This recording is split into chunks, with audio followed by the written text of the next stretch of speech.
اللہ الرحمن الرحیم۔ روح کی بیماریاں اور ان کا علاج، سبق نمبر 31۔ نمبر 8، اللہ تعالیٰ سے گفتگو۔ اس کے بعد یہ مراقبہ کرے اور حق تعالیٰ سے مناجات بھی یعنی باتیں بھی کرتا رہے کہ اے اللہ، جب سے بالغ ہوا ہوں میری آنکھوں سے اب تک جتنی خیانتیں صادر ہوئی ہیں یا سینے میں برے خیالات سے میں نے جتنی ناجائز لذتیں حاصل کی ہیں، ان سب سے توبہ کرتا ہوں اور معافی چاہتا ہوں۔ آپ اپنے کرم سے میری آنکھوں کو اور میرے سینے کو ان خیانتوں سے محفوظ فرما دیجیے کہ یہ ایسے مہلک امراض ہیں جن میں مبتلا ہونے والے کتنے کفر پر مر گئے اور کتنے دنیا میں بھی ذلیل و خوار ہوئے، اور اے اللہ، میرے اور بھی جن جن اعضاء سے خیانتیں صادر ہوئیں، مثلا زبان، کان، ہاتھ، پیر، غرض ان تمام اعضاء کی خیانتوں کو معاف فرما دیجیے، اور اے اللہ، میری عمر کا ایک بڑا حصہ جو انہی خرافات میں تباہ ہو گیا اور میرے گناہوں سے مجھے جو کچھ نقصان پہنچا، آپ اپنی رحمت سے سب کی تلافی فرما دیجیے اور اپنے کرم سے مجھ سے راضی اور خوش ہو جائیے اور مجھے اپنی ایسی رضا عطا فرما دیجیے کہ اے اللہ، وہ کبھی آپ کے عتاب سے تبدیل نہ ہو۔ نمبر 9، جہنم کی آگ کا مراقبہ۔ پھر عذاب نار جہنم کا اس طرح مراقبہ کرے کہ جہنم اس وقت آنکھوں کے سامنے ہے، اور اس طرح اللہ تعالیٰ سے باتیں کرے کہ اے اللہ، یہ جہنم آپ کی روشن کی ہوئی آگ ہے، نار اللہ الموقدہ، اور اے اللہ، اس کا دکھ دلوں تک پہنچے گا، التی تطلع علی الافئدہ انہا علیہم مؤصدہ فی عمد ممددہ، اور اے اللہ، جہنمی لوگ آگ کے لمبے لمبے ستونوں میں دبے ہوئے جل رہے ہیں، اور اے اللہ، جب ان کی کھالیں جل کر کوئلہ ہو گئیں تو آپ نے ان کی کھالوں کو پھر تازہ بتازہ دوسری کھالوں سے تبدیل فرما دیا تاکہ ان کو احساس دکھ اور الم کا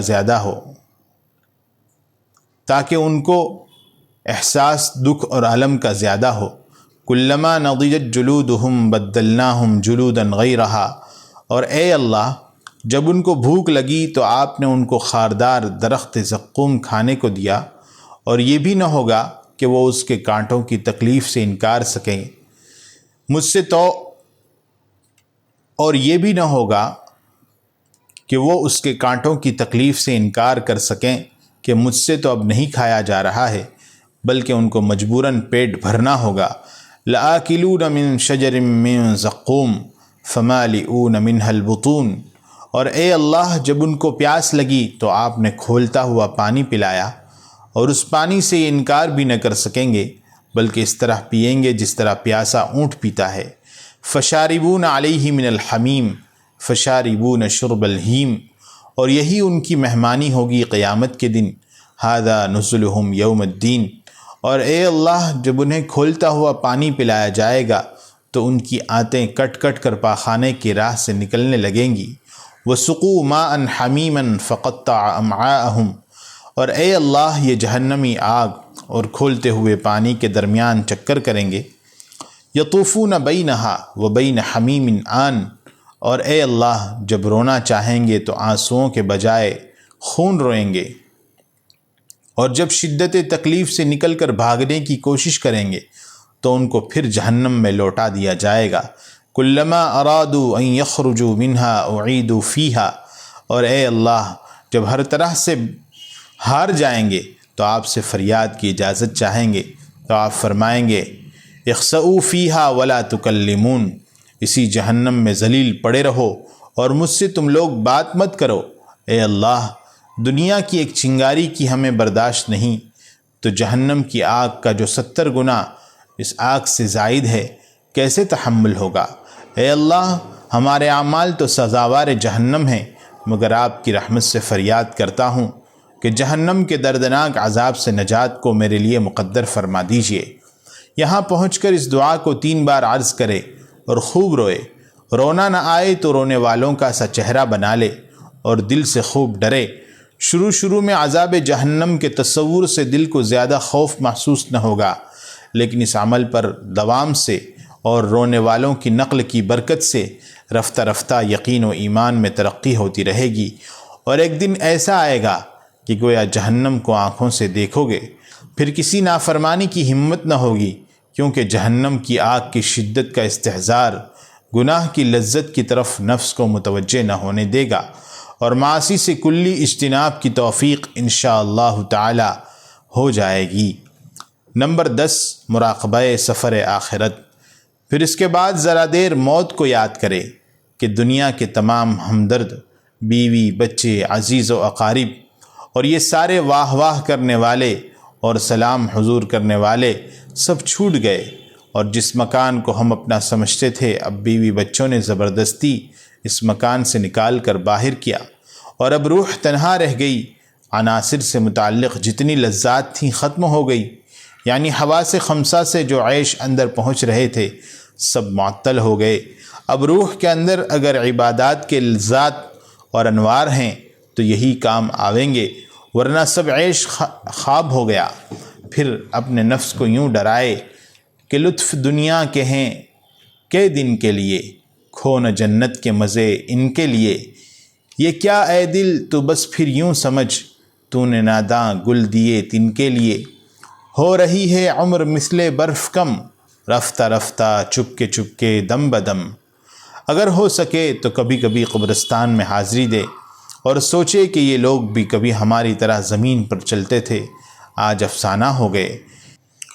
یہ عالم عیش و عشرت کا، یہ حالت کیف و مستی کی، بلند اپنا تخیل کر یہ سب باتیں ہیں پستی کی۔ جہاں دراصل ویرانہ ہے گو صورت ہے بستی کی، بس اتنی سی حقیقت ہے فریب خواب ہستی کی، کہ آنکھیں بند ہوں اور آدمی افسانہ ہو جائے۔ موت کو کثرت سے یاد کرنا دل کو دنیا سے اچاٹ کرتا ہے، اور یہی ہدایت کا بڑا سبب اور ذریعہ ہوتا ہے۔ حدیث شریف میں وارد ہے کہ موت جو لذات کو سرد کرنے والی ہے اس کو کثرت سے یاد کرو۔ مولانا رومی رحمۃ اللہ علیہ مثنوی میں فرماتے ہیں، اطلس عمرت بمقراض شہور، پارا پارا کرد خیات غرور۔ اے لوگو، تمہاری عمر کے تھان کو مہینوں کی قینچی سے دھوکے کا خیاط پارا پارا کر رہا ہے، پس موت کا اتنا تصور کرو کہ اس کی وحشت لذت سے بدل جائے، اور اپنی اصلی وطن کے ذکر سے لذت ملنی ہی چاہیے۔ مومن کے لیے موت دراصل محبوب حقیقی کی طرف سے دعوت ملاقات کا پیغام ہے۔ نوٹ: ٹینشن، ڈپریشن اور وسوسوں کے مریض ہرگز موت کا مراقبہ نہ کریں، یہ ان کے لیے مضر ہے، بلکہ یہ مراقبہ کریں کہ اس دنیا کی محدود زندگی کا مصافحہ بہت جلد ایک ہمیشہ کی زندگی سے ہونے والا ہے، جہاں انبیاء علیہم السلام، صحابہ رضی اللہ عنہم، اولیاء، صلحاء اور اپنے آباء و اجداد سے ملاقات ہوگی۔ نمبر 11، صحابہ رضی اللہ عنہم اور اکابر کا خوف۔ اس مراقبے کے بعد عبارات ذیل کو خشیت و خوف دل میں پیدا کرنے کی نیت سے خوب دل لگا کر پڑھے۔ یہ مضامین خوف حکایات صحابہ رضوان اللہ علیہم اجمعین، مصنفہ شیخ الحدیث حضرت مولانا زکریا صاحب رحمۃ اللہ علیہ سے ماخوذ ہیں۔ حضور صلی اللہ علیہ وسلم فرماتے ہیں کہ میں جو آخرت کے حالات دیکھتا ہوں اگر تم کو معلوم ہو جائیں تو ہنسنا کم اور رونے کی کثرت کر دو۔ حضرت ابوبکر صدیق رضی اللہ عنہ فرماتے ہیں کہ کاش میں کوئی درخت ہوتا جو کاٹ دیا جاتا، کبھی فرماتے کاش میں کوئی گھاس ہوتا کہ جانور اس کو کھا لیتے، کبھی فرماتے کہ کاش میں کسی مومن کے بدن کا بال ہوتا۔ ایک مرتبہ ایک باغ میں تشریف لے گئے، ایک جانور کو دیکھ کر ٹھنڈا سانس بھرا اور فرمایا کہ تو کس قدر مزے میں ہے کہ کھاتا پیتا ہے اور درختوں کے سائے میں پھرتا ہے، اور آخرت میں تجھ پر کوئی حساب و کتاب نہیں، کاش ابو بکر بھی تجھ جیسا ہوتا۔ حضرت عمر رضی اللہ عنہ فرماتے ہیں کہ کاش مجھے میری ماں نے جنا ہی نہ ہوتا۔ بسا اوقات ایک تنکا ہاتھ میں لیتے اور فرماتے کاش میں تنکا ہوتا۔ تہجد کی نماز میں بعض مرتبہ روتے روتے گر جاتے اور بیمار ہو جاتے۔ ایک بار صبح کی نماز میں جب اس آیت انما اشکو بثی و حزنی الی اللہ پر پہنچے تو روتے روتے آواز نہ نکلی۔ حضرت عبداللہ ابن عباس رضی اللہ تعالی عنہما حق تعالیٰ کے خوف سے اس قدر روتے تھے کہ چہرے پر آنسوؤں کے بہنے سے دو نالیاں سی بن گئی تھیں۔ نبی اکرم صلی اللہ علیہ وسلم ایک مرتبہ نماز کے لیے تشریف لائے تو ایک جماعت کو دیکھا کہ وہ کھلکھلا کر ہنس رہی تھی اور ہنسی کی وجہ سے دانت کھل رہے تھے۔ آپ صلی اللہ علیہ وسلم نے ارشاد فرمایا کہ اگر موت کو کثرت سے یاد کرو تو حالت میں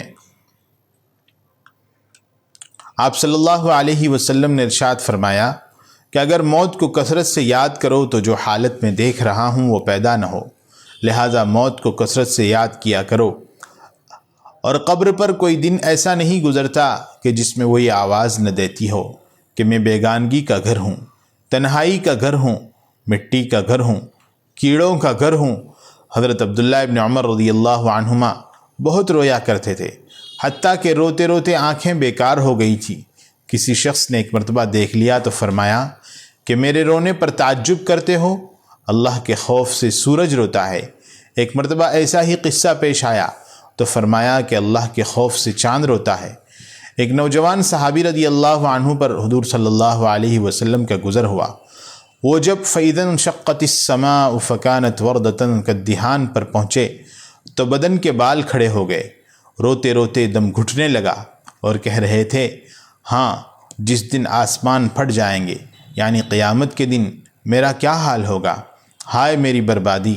حضور صلی اللہ علیہ وسلم نے ارشاد فرمایا کہ تمہارے اس رونے سے فرشتے بھی رونے لگے۔ ایک انصاری صحابی رضی اللہ عنہ نے تہجد کی نماز پڑھی، پھر بیٹھ کر بہت روئے، کہتے تھے اللہ ہی سے فریاد کرتا ہوں جہنم کی آگ کی۔ حضور صلی اللہ علیہ وسلم نے ارشاد فرمایا کہ تم نے آج فرشتوں کو رلا دیا۔ ایک صحابی رضی اللہ عنہ رو رہے تھے، بیوی کے پوچھنے پر فرمایا کہ اس وجہ سے روتا ہوں کہ جہنم پر تو گزرنا ہی، نہ معلوم نجات ملے گی یا وہیں رہ جاؤں گا۔ حضرت امام ابو حنیفہ رحمۃ اللہ علیہ تمام رات یہ آیت پڑھتے رہے اور روتے رہے، وَامْتَازُوا الْيَوْمَ أَيُّهَا الْمُجْرِمُونَ۔ حق تعالیٰ ارشاد فرماتے ہیں کہ دنیا میں تو تم سب لوگ ملے جلے رہے، مگر آج مجرم لوگ سب الگ ہو جائیں اور غیر مجرم علیحدہ۔ اس حکم کو سن کر جتنا بھی رویا جائے کم ہے کہ نہ معلوم اپنا شمار مجرموں میں ہوگا یا فرما برداروں میں۔ حضور صلی اللہ علیہ وسلم کا ارشاد ہے کہ جس آنکھ سے اللہ کے خوف سے ذرا سا بھی آنسو خواہ مکھی کے سر کے برابر ہی کیوں نہ ہو نکل کر چہرے پر گرتا ہے، اللہ تعالیٰ اس چہرے کو آگ پر حرام فرما دیتا ہے۔ حضور صلی اللہ علیہ وسلم کا ارشاد ہے کہ جب مسلمان کا دل اللہ کے خوف سے کانپتا ہے تو اس کے گناہ ایسے جھڑتے ہیں جیسے درختوں کے پتے جھڑتے ہیں۔